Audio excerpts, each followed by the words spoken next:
A Republican economist has had enough of the Republicans under President Trump. So now this is Republican economist Greg Manke, and I may be saying that wrong.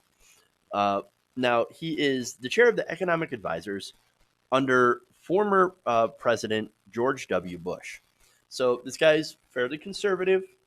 He taught a course on Keynesianism, and so he is an establishment Republican slash economist, and so he fits right in with, of course, the old Republican Party, which again is the party of basically income and economic inequality.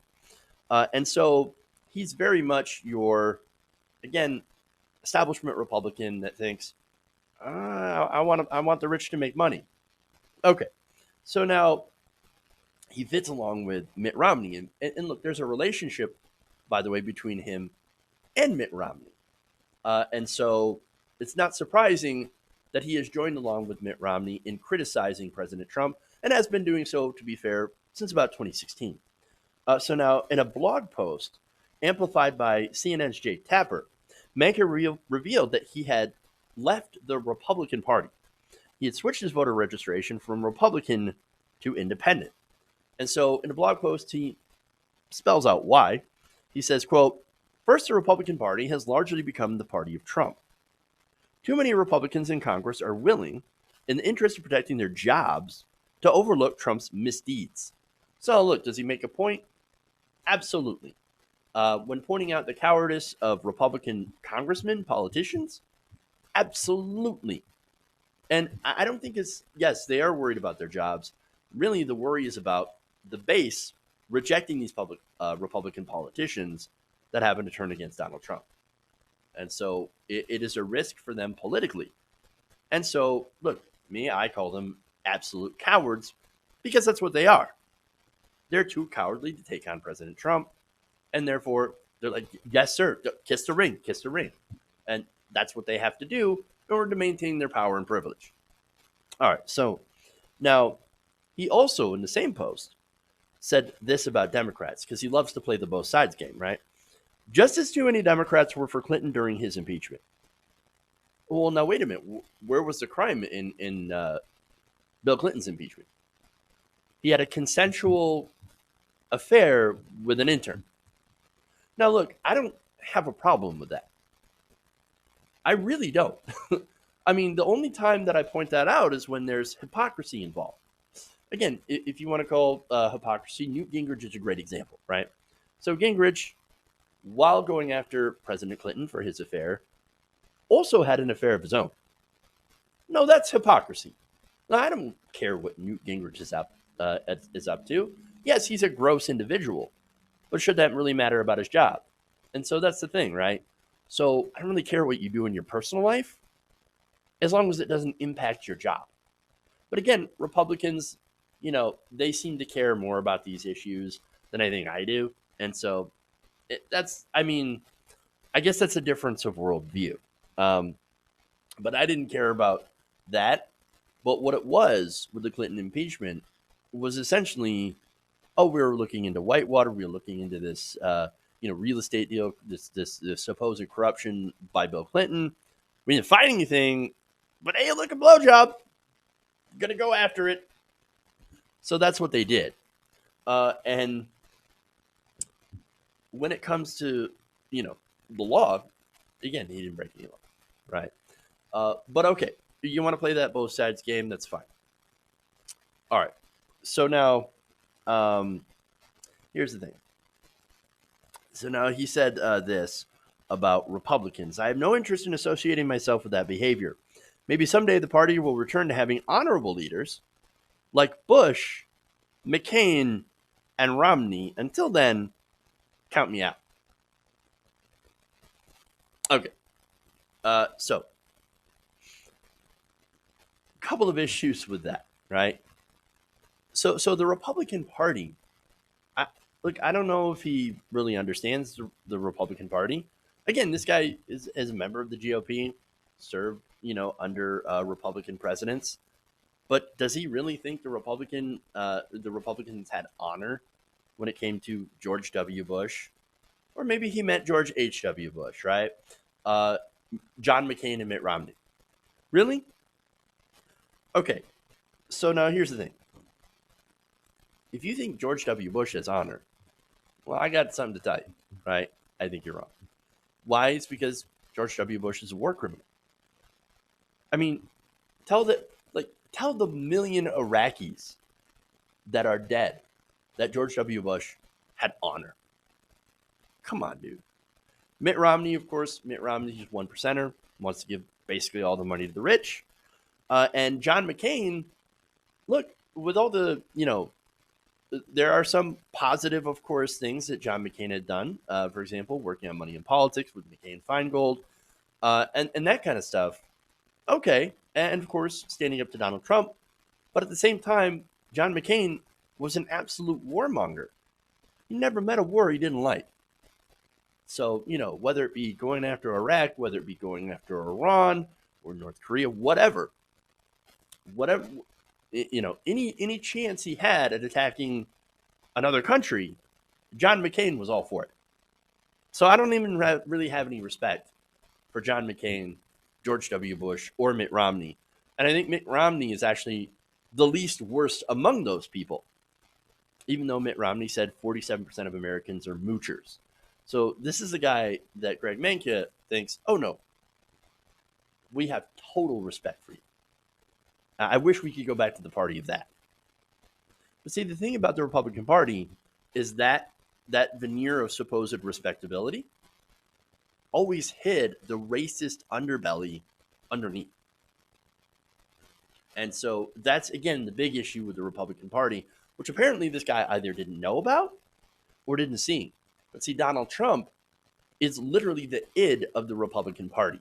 So he has taken off the mask of what actually lies underneath, which is what the voters believe. And the voters, they believe in these insane conspiracy theories that, climate change is a hoax. And they have long perpetuated this, thanks, of course, to, the efforts of ExxonMobil, these think tanks, Republican politicians, Republican pundits on Fox News and Rush Limbaugh, et cetera, et cetera, et cetera, right? These are people deeply into Republican politics. And this is driven by businesses, corporations that fund these politicians in order to do this climate denial. Now, Greg Mankiw, I believe he believes in a carbon tax, but it has to be revenue neutral, right, in order to change behavior. And so I would think that this guy seems more like a moderate, sort of kind of reasonable Republican, right? Even if he's too mired in this respectability, civility politics, at least it seems like this guy is willing to take the information and say, well, I don't like the racism. At least I don't like the overt racism. And I don't like the all the gross stuff that President Trump brings to the table. Okay, I get that. But remember, all that stuff was hiding underneath of your own party. And maybe this guy just finally realized it and thought, I can't be a part of that. But at the same time, he's no progressive. He's no liberal, right? And let me explain that because he's got a couple of quotes here. So now let me go to this. He says, on his opinion of the Democratic nomination. And by the way, he lives in Massachusetts, and they've got open primaries. And so, look, he's planning to take his independent vote and vote in the primary. And of course, where's he going to go? He's going to go for, of course, the centrists, right? If he decides to actually be involved in the Democratic primary. He said, the Democratic Party is at a crossroads where it has to choose either a center-left candidate, Biden, Buttigieg, Klobuchar, or Yang, or a far-left populist, Warren Sanders, as their nominee for president. I intend to help them choose the former. The latter proposed to move the country too far in a direction of heavy-handed state control. So now, okay. I don't think he understands where the center is. At least, look, here in America, we have this incredibly skewed version of politics, right? That is different from the rest of the world. We are deeply right-wing here.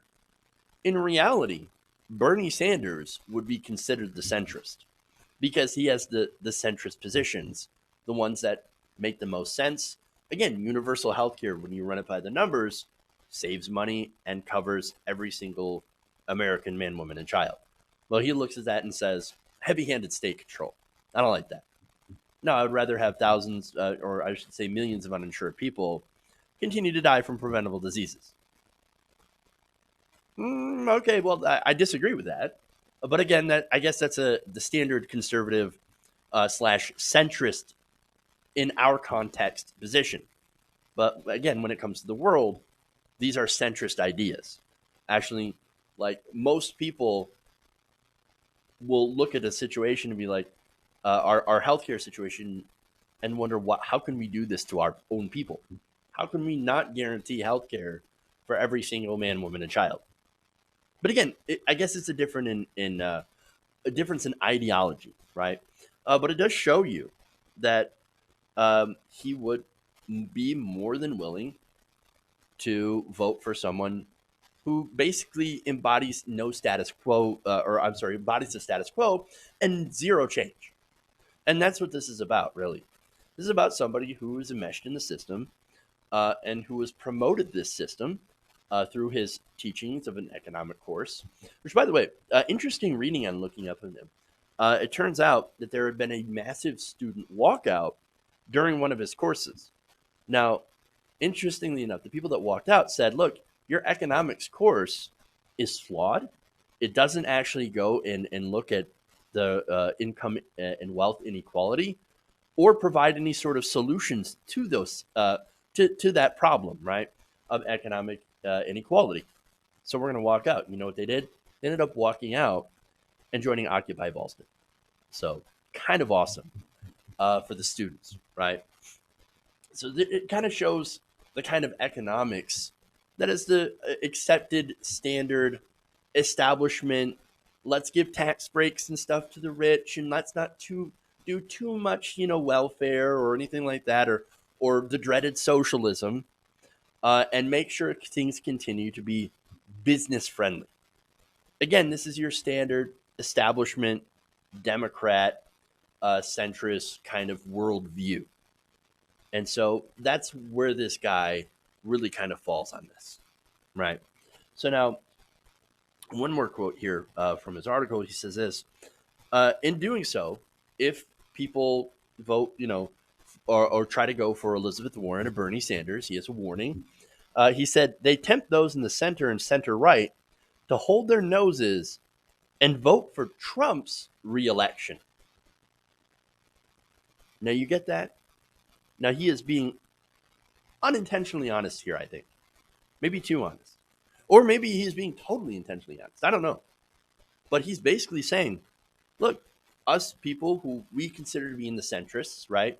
In the centrist position, we would rather have a fascist or proto-fascist that personally I left the Republican Party for, by the way, because I disagreed with him so much and his ugliness. But we would still rather have that guy than a progressive. Hey guys, hopefully you enjoyed that free video. Now I'm going to have to ask you a favor. Between the demonetization and the YouTube algorithm messing around with view counts, etc., we're having a hard time adjusting to the new YouTube reality, which is where you guys come in. See, we have a Patreon, patreon.com/TYTNation, set up to help us rely on you guys, the viewers, instead of big corporate ads. Look, you know the show. You know how I'm not in favor of big corporations anyway. So help us transition away from relying on the ad model to pay the bills and sign up to be a patron, patreon.com/TYTNation. That goes a long way to help us keep the lights on. And you guys will know that you're supporting independent progressive media.